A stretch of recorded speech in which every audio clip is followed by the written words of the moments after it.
From having an affair with a fellow player's wife, to drinking to the point of inspiring a new cocktail, to getting wrapped up in a scandal that raised SEC flags, here's a list of pro golfers who've got dark secrets. Let's begin with a player who's totally got rock and roll energy. Dustin Johnson, the 21st century heir to Tiger Woods, could undoubtedly make the entertainment media stop. He achieved a remarkable amount of success at a very young age. Unfortunately, he also had his fair share of problems with infidelity and drugs. In 2013, the world was delighted to see Dustin get engaged to Paulina Gretzky. According to ET, the couple also had 2 kids. Well, it soon came as a great surprise when it was found out that the family man Dustin also had a mistress. And it gets worse, because as reported by Radar Online, Johnson was having an affair with Allie McKenzie, who was the wife of Will McKenzie, a fellow PGA golfer. Allie did say that Johnson had nothing to do with her ultimate split with her husband in 2014. And this wasn't the only vice that Dustin was engaging in. As per the New York Post, Dustin got a 6-month suspension from the PGA Tour in 2013 because he violated their drug policy. Apparently, he tested positive twice for cocaine and once for marijuana. Now, next, it's the pro golfer who wasn't very considerate towards his fiancée, Rory McIlroy. Rory was quick to rise to success in the PGA Tour and the European Tour. He's got an amazing presence in the world of golf. In 2011, Sports Illustrated reported that Rory was in a committed relationship with Caroline Wozniacki. The pair really gave power couple vibes, and it was super exciting. Moving quickly, the two got engaged on New Year's Eve of 2013, but no wedding ever took place though. So apparently, right before Wozniacki was to play in the May 2014 French Open, McIlroy called off the engagement, and he wasn't at all nice about it. He did it over the phone and took about 3 minutes to pull the plug on the relationship. If you're just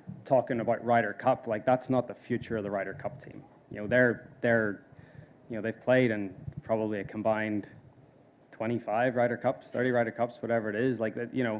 It's time that Caroline was totally caught off guard, so much so that she thought Rory was playing a prank on her or something. But nope, yikes. 3 minutes for a relationship that lasted almost 3 years? Come on, Rory must have really had nothing to say. Anyway, this next pro's got more than one hidden dark secret. John Daly. The guy really loved his booze. In 2016, he told USA Today that he'd played hungover from the night before. In one tournament, John claimed that he drank 4 beers before finishing in 7th place. The golfer even inspired a cocktail named after him. So a John Daly is an Arnold Palmer with vodka. Also, as per his own admission, Daly is also a gambling addict. He estimated that he must have lost around $50 million to gambling. And I haven't even gotten to the guy's love life yet. After divorcing his first wife, Dale Crafton, in 1990, John met Betty Fulford, who ended up suing him in 1992 for palimony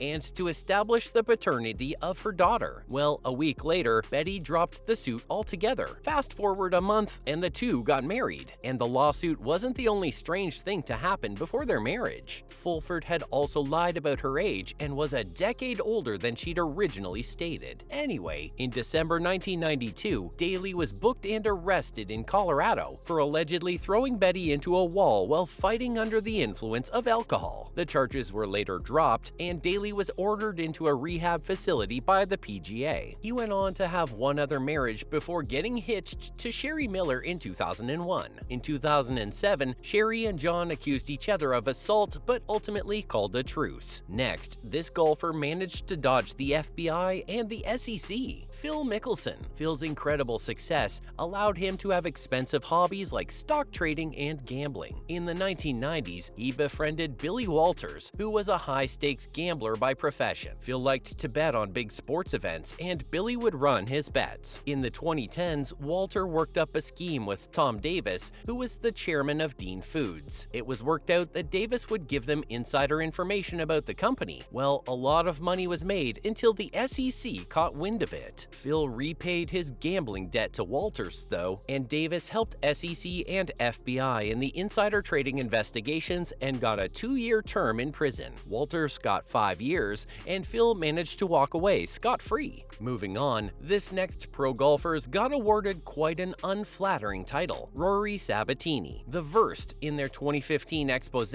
named Rory the meanest person in golf. The title came as a result of several incidents in which Rory had verbally abused other PGA employees, golfers, fans, and volunteers. And well, if you start looking through it, the label pretty much checks out. Right before the last day of the Wachovia Championship in 2007, Sabatini lost to Woods by 4 strokes. When a fan heckled him, he had the person removed. Also, right after the Zurich Classic in 2011, Rory got into a screaming match with Sean O'Haire. Profanities flew through the air, but it was reported that the two made up some days later. Now, this next world-renowned golfer almost had a double life. Tiger Woods. On November 27, 2009, around 2:30 a.m., Woods drove out of his Florida home only to crash his SUV into a fire hydrant and a neighbor's tree. Nordegren pulled him out of the vehicle by smashing through the rear window using a golf club. At the same time, Woods' extramarital transgressions came to light as well. Sponsors like Accenture, Gillette, and Gatorade pulled their endorsement deals following the scandal.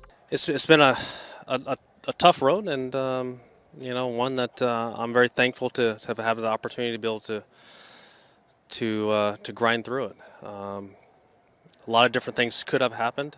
Woods and Nordegren ultimately got divorced, and Woods checked into rehab to get treated for addiction. Next, it's a golfer who was battling his mind, Thomas Bjorn. Though Thomas had his fair share of success, he also lost a lot of tournaments. And it was the failure to succeed that led him to develop a great deal of psychological trauma. On the final day of the British Open in 2003, he was in good form. With 3 holes to go, he was up 2 shots, so it was looking good. However, he faltered, missed a putt, and found himself in a bad position. This was an incident that contributed significantly to the development of a depression that lasted throughout the 2000s. When all anybody asks is how you failed, well, that doesn't help in the healing at all. And Thomas struggled a great deal with this condition and had to force himself to get out of bed at times. Now, this next pro golfer found himself in some muddy waters after being a part of a shady construction project. Jack Nicklaus. Jack ventured into business under the name The Golden Bear. In 2011, Judy and E. Jeffrey Donner from Colorado filed a lawsuit against him. Their claim was that the golfer was involved in the Mount Holly Club, which was a grand to-be-built skiing resort, golf center, and housing development located in southern Utah around an 18-hole course designed by the Golden Bear. The Donners alleged that they'd been talked into investing $1.5 million in it, but the Mount Holly Partners LLC had gone out of business soon after. They said that Jack had known that the development was in trouble, but didn't warn them. A legal battle ensued, but the only remaining claim was finally dismissed in 2017. And that's all from my side about pro golfers with dark secrets.